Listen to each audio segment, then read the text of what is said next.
இந்த திருக்கார்த்திகை மாதத்துல நரசிம்ம பெருமானை மிகவும் எளிமையாக வழிபடுவதற்கு நம்மளோட முன்னோர்கள் பெரியவர்கள் அழகாக ஒரு அற்புதமான ஒரு ஸ்தோத்திரத்தை நமக்கு கொடுத்திருக்காங்க. இந்த ஸ்தோத்திரத்தை நம்ம படிக்கிறதுனால என்ன நடக்குது அப்படின்னு கேட்டா, நம்மளோட பாவங்கள் எல்லாம் நீங்குதான்.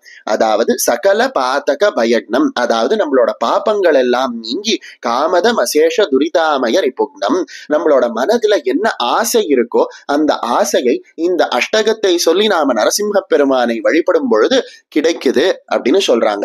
அந்த வகையில நம்ம கேட்டதையெல்லாம் கொடுக்கக்கூடிய நரசிம்ம பெருமானினுடைய அஷ்டகத்தை இப்போ நாம கேட்கலாமா?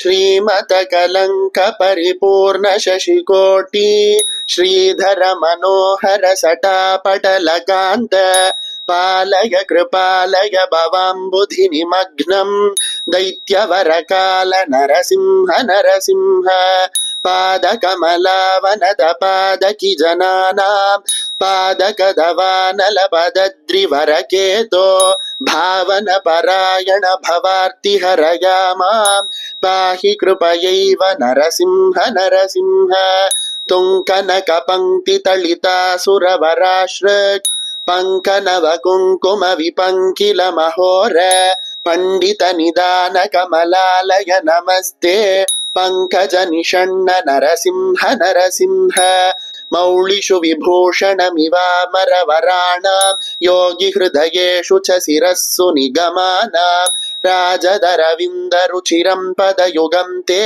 देहि मम मूर्ध्नि नरसिंह नरसिंह वारिज विलोचन मदन्ति मदशायां क्लेशविवसीकृत समस्तकरणायां ये हि रमया सह चरण्य विहगानां नादमधिरुह्य नरसिंह नरसिंह हाटक किरीटवरहार वनमाला धार रचना मगर कुण्डल मणीन्द्रै भूषितमशेष निलयं तव वपुर्मे चेतसि सहास्तु नरसिंह नरसिंह।